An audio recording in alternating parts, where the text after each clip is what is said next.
Hey, this is Tom Bomb, and if it's your first time checking out the channel, hit that subscribe button to catch all the updates.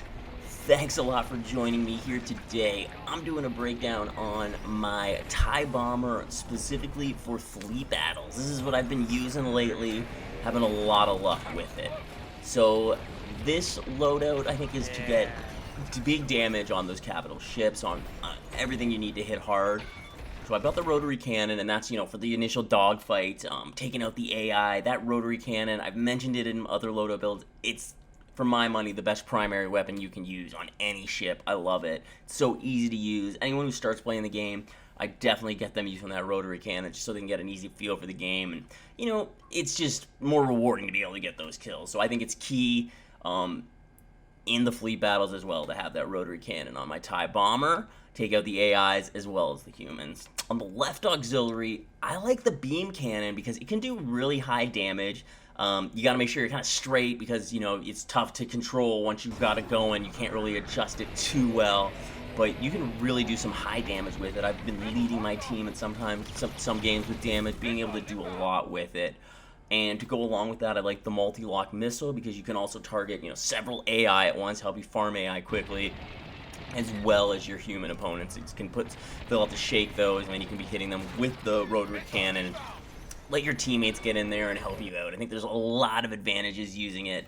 I can't say enough about the beam cannon. It is great, the damage that it deals, especially once the shields are down. You're just going to be rocking and rolling at any damage toll. You'll be able to just burn through cap ship damage. I get a lot going there, so I think it's awesome. Some people even like to go, and you may want to do this, just having a setup where you've got the shield. Sorry, I've got to look the name properly. The assault shield on the left, and then have the beam cannon on the right. So as you're approaching, use that shield so you give yourself some extra protection while you're engaged with that. So which is definitely a good way.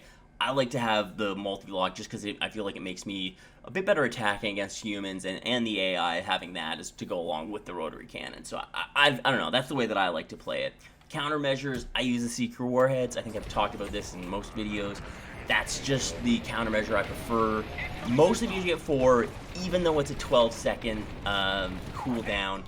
I still think that having 4 is an advantage anyways, because that's, a minute that you can basically survive with those. So I feel like that's a much better advantage than just having 3, no matter how good they are. I use as well a reinforced hull, get just as much health as I can on this ship. It's gonna be getting close to the cap ship. I want to get in there, then boost out of there, turn around, boost drift back home, get saved, get to a resupply, whatever I need to do. And lately, I've been using the unstable twin engine. I like the slam engine too on it. I'm torn. I think it's really preferential when it comes to engines and how you fly and how you're using it. I think there's a case that can be made for all of them. I don't think it's said and done for any of them. As long as you can use whichever engine you can to the best of its abilities and the best of your abilities, I think all of them are viable. It just depends what preference you're looking for.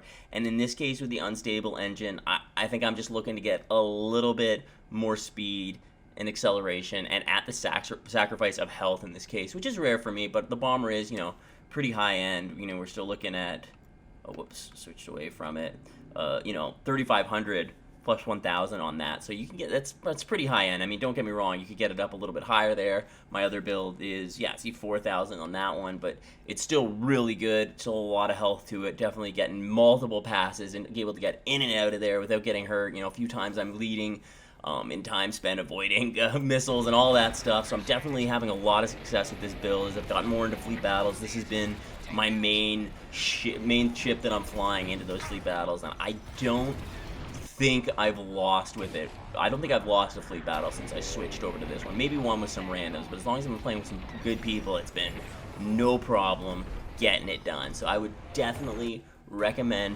trying out this build when you're playing fleet battles, mixing it in with the bombers. Maybe you've got a similar build, but definitely try this out.